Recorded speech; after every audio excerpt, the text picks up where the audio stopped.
Praise the lord. ప్రభువైనేసు నామములో అందరికీ వందనములు. యేసయ్య మాటను ఈ కార్యక్రమాన్ని వీక్షించడానికి ప్రేమతో మిమ్మను ఆహ్వానిస్తున్నాను.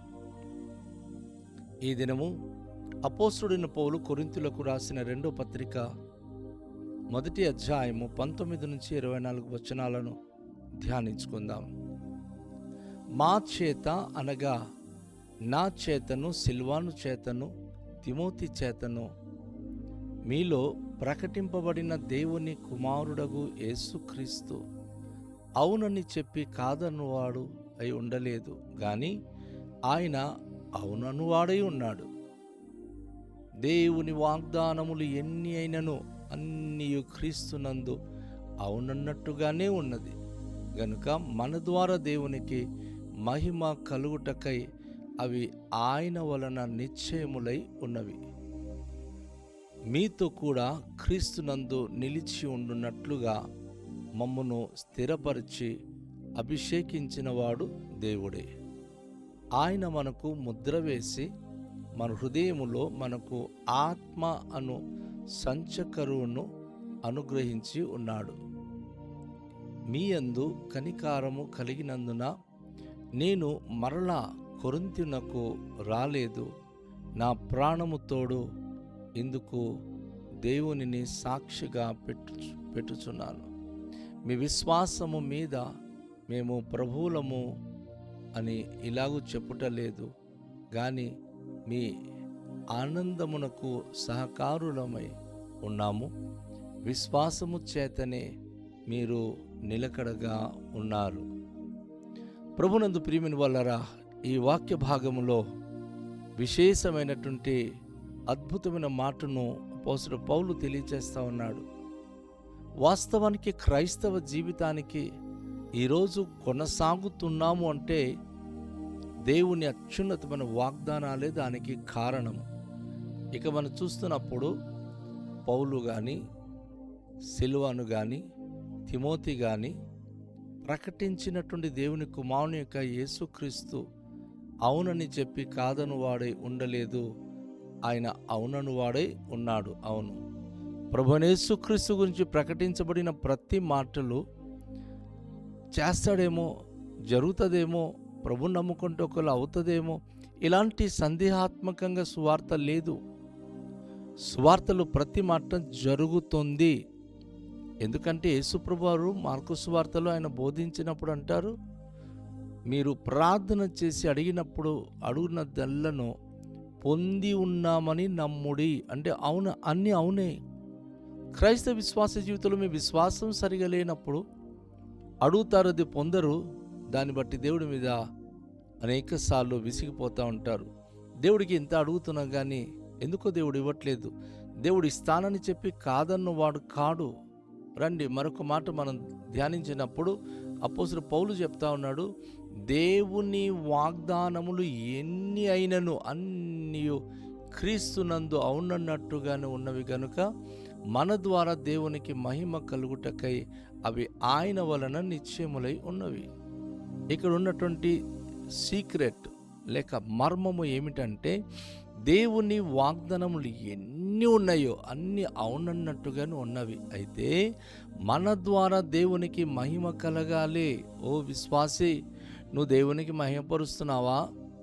నాకు ఇది అయిపోతే నేను అది చేస్తాను, అది అయిపోతే అది చేస్తానని నెచ్చినెక్కినట్లుగా దేవునికి కోరికలతో మనం ఎక్కేస్తూ ఉంటాం. కానీ దేవునికి మనము మహిమపరచట్లా. ఇది దేవుని వలన కలిగింది, ఇది దేవుని దయ, ఇది దేవుని బట్టే అనే పదాలు వాడుతున్నారా? నేను చేశాను, మేం చేశాం, మేమే కట్టాం, మేమే చెందాం, మేమే పొందాం, మేమే కొన్నాం. ఈ పదాలు దేవునికి వాస్తవానికి తన మహిమను దొంగలించిన వాళ్ళం అవుతాం. మన తెలివితేటను బట్టి ఏదో చేసామన్నట్టుగా సమాజానికి, లోకానికి మనం చాటి చెప్తున్నాం. ఆ విషయంలో దేవునికి ఇష్టం లేదు. అందుకే చాలాసార్లు మనం దేవునికి అడిగిన అనేకమైన వాగ్దానాలు, దేవుడు చేసిన వాగ్దానాలు మన జీవితంలో సఫలీకృతం కాలేకపోతున్నాం. చాలామంది కుటుంబ జీవితాల్లో దేవుని యొక్క వాక్య క్రమమును బట్టి అనేకమైన దీవెనలు కోల్పోతున్నారు. మహిమపరచండి, యేసుక్రీస్తును మహిమపరచండి. దేవుని నామానికి మహిమపరచండి. అప్పుడే అన్నీ ఆయన వలన నిశ్చయములై ఉన్నాయి. ఎవరు ఎక్కువగా దేవునికి మహిమపరుస్తారో వారికి దేవుడు చేసిన వాగ్దానాలు స్వతంత్రించుకోగలుగుతారు. దేవుని మహిమ పరచకపోయినప్పుడు ఆ వాగ్దానాలు స్వతంత్రించుకోలేరు. కనుక ఈరోజు క్రొత్త నిబంధనలో అపోస్తలుడు పౌలు చెప్పిన అమూల్యమైన మాట, ప్రతి వాగ్దానానికి దేవుడు మహిమపరచబడాలి. దేవుడు మహిమపరచబడినప్పుడే వాగ్దానములన్నీ కూడా మనకు సొంతం అవుతుంది. మీతో కూడా క్రీస్తునందు నిలిచి ఉండున్నట్లుగా మమ్మను స్థిరపరిచి అభిషేకించిన వాడు దేవుడే. మీ అందరితో ఈరోజు మేము స్థిరంగా నిలిచి ఉండాలి. మీతో కూడా మేము ఉండాలి. అందరూ ఆత్మీయంగా మనం ఎదగాలి అంటే, మన స్థిరత్వం కలిగి ఉండాలంటే అది కేవలము ఆ అభిషేకము దేవుని ద్వారా మాత్రమే లభిస్తుంది. దేవుడు అభిషేకిస్తేనే తప్ప. ఈరోజు చాలామంది సంఘం నుంచి బయటికి వెళ్ళిపోతున్నారు కదా, చాలామంది దేవునికి దూరం అయిపోతున్నారు కదా. ఎందుకు అంటే దేవుడు వారికి అభిషేకించలేదు, స్థిరపరచలేదు. వారు అభిషేకానికి దూరంగా ఉన్నారు. దేవుడు అభిషేకించినప్పుడు ఎలా అభిషేకిస్తాడు? ఆయన మనకు ముద్ర వేసి మన హృదయములలో మనకు ఆత్మాను సంచకరును అనుగ్రహించి ఉన్నాడు. ఆత్మాను సంచకరు అనగా పరిశుద్ధాత్మ. పరిశుద్ధాత్మ ద్వారా ముద్రించబడిన వారు సంఘాలు తిరగరు. ఒక చోట వారు ప్రభువును నమ్ముకున్నారంటే జీవితాంతం ఆ సంఘములో వారు హత్తుకొని ఉంటారు. ఈరోజు ఆ పరిస్థితి రావట్లేదు. ఎక్కడ పడితే అక్కడ పరిగెత్తుతున్నారు. ఒక చోటికి పరిమితం కాలేకపోతున్నారు.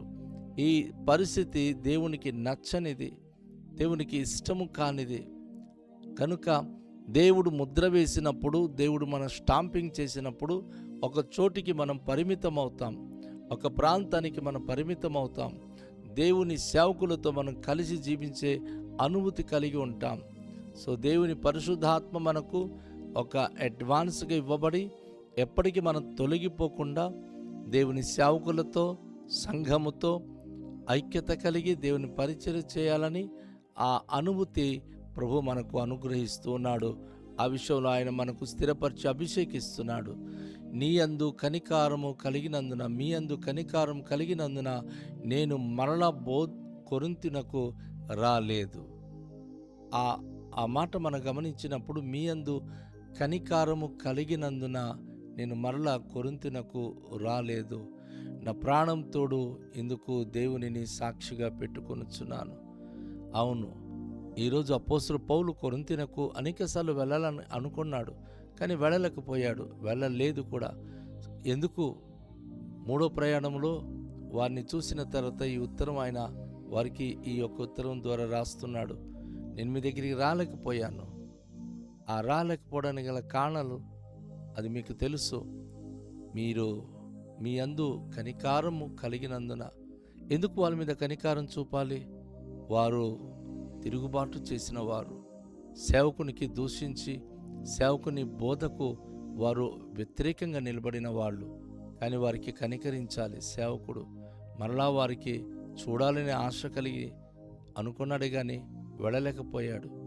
కారణం ఏమిటి అంటే అని అంటున్నా, నా ప్రాణము తోడు ఎందుకు దేవునిని సాక్షిగా పెట్టుకొనుచున్నాను. దేవుని సాక్షిగా నేను పెడుతున్నాను. దేవుడే మరి అక్కడికి రాకుండా ఉండడానికి ఆయన అట్టి కార్యములు నా పట్ల జరిగించాడని. అది చివరిలో ఆయన అంటున్నాడు, మీ విశ్వాసము మీద మేము ప్రభువులమని ఇలాగ చెప్పుట లేదు. ఒకరి విశ్వాసానికి ఎవరు మరొకరు ప్రభువులు కారు. అపోస్తలుడు పౌలు చాలా ఖరాఖండిగా చెప్తున్నాడు. ప్రకటించినప్పుడు మీరు నమ్మారు, అంత మాత్రాన్ని మేము యజమానులము కాము, కానీ మీ ఆనందమునకు సహకారులమై ఉన్నాము. ప్రతి ఒక్క విశ్వాసిది గమనించాలి. దైవ సేవకులచి మాట్లాడినప్పుడు అధోగతిలో పడి ఉన్న కుటుంబాలు లేవనెత్తబడుతున్నారు, ఒక స్థాయికి వస్తున్నారు. అది ఆ సేవకులు వారి మీద అధికారులని కాదు, కానీ మీరు పొందిన ఆనందంలో వాళ్ళు పాలివారై ఉంటున్నారు, సహకారులుగా వారు దానిని అనుభవిస్తున్నారు. కానీ మీ విశ్వాసం మీద ప్రభు ఎవరనగా యేసు ప్రభు. మీ విశ్వాసమునకు కర్తయు దాన్ని కొనసాగించోడైనా యేసు వైపు చూడాలి కానీ సేవకుడితో కాదు. సేవకునికి చూడకూడదు. సేవకునితో సహవాసము కలిగి ఉండాలి. సేవకునితో సంతోషించాలి. దేవుని కృపను బట్టి, దేవుడు చేసే కార్యములు బట్టి సంతోషభరితులుగా జీవించే అనుభూతి కలిగి ఉండాలని అపోస్తలుడు పౌలు చెప్తూ, విశ్వాసము చేతనే మీరు నిలకడగా ఉన్నారు.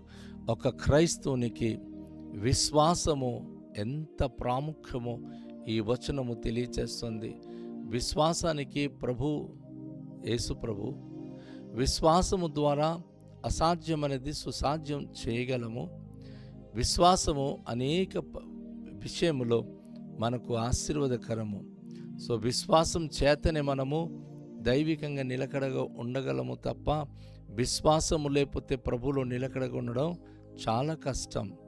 ఈరోజు లోక సంబంధమైన మనుషులు రకరకాలుగా మాట్లాడుతూ రకరకాలుగా తమ జీవితం గడుపుతున్నప్పుడు వారి వల్లే మనం జీవించలేకపోతున్నాం. కానీ మనం ప్రభువును బట్టి, ప్రభు విశ్వాసాన్ని బట్టి అన్నిట్లో తగ్గించుకుంటూ వినమ్రముగా భయభక్తితో మనము దేవుని పట్ల నిష్కపటమైన విశ్వాసంతో జీవిస్తున్నాం. ఈ అనుభూతి మన జీవితాలు ఎంతో ప్రాముఖ్యమని చెప్పి మనం గ్రహించాలి.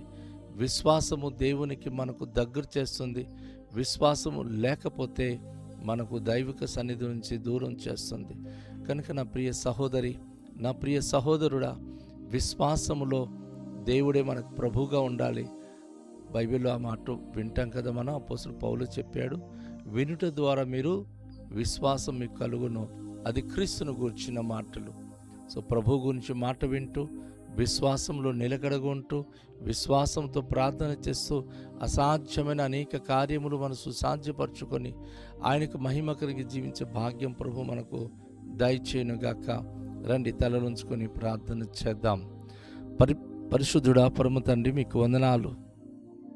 ఈ ప్రశస్తమైన సమయంలో విశ్వాసం గురించి అనేక విషయాలు తెలియజేశారు. అంతేకాదు ప్రభువా, మీరు మాకు వాగ్దానం చేసిన దేవుడవు. అవునని చెప్పి కాదన్నవాడు కాదు. మీ వాగ్దానములన్నీ కూడా అవునట్టుగానే ఉన్నది. మేము విశ్వాసముతో మేము మీకు కృతజ్ఞతాస్తుతులు చెల్లించినప్పుడు అవన్నీ కూడా మేము పొందుకొని మీకు మహిమకరంగా జీవించగలుగుదాము. కనుక ఈ దినం మీరు మాతో మాట్లాడిన ప్రభువా, అమూల్యమని మీ మాటలు మా జీవితానికి ఆశీర్వాదకరంగాను మీ నామానికి మహిమకరంగాను స్థిరపరచుమని కృతజ్ఞత స్తోత్రాలు, మహిమ ఘనత ప్రభావాలు మీకే చెల్లిస్తూ యేసు నామములో ప్రార్థిస్తున్నాము తండ్రి. ఆమెన్. అందరికీ షాలోం. ప్రభు మనను దీవించునుగాక.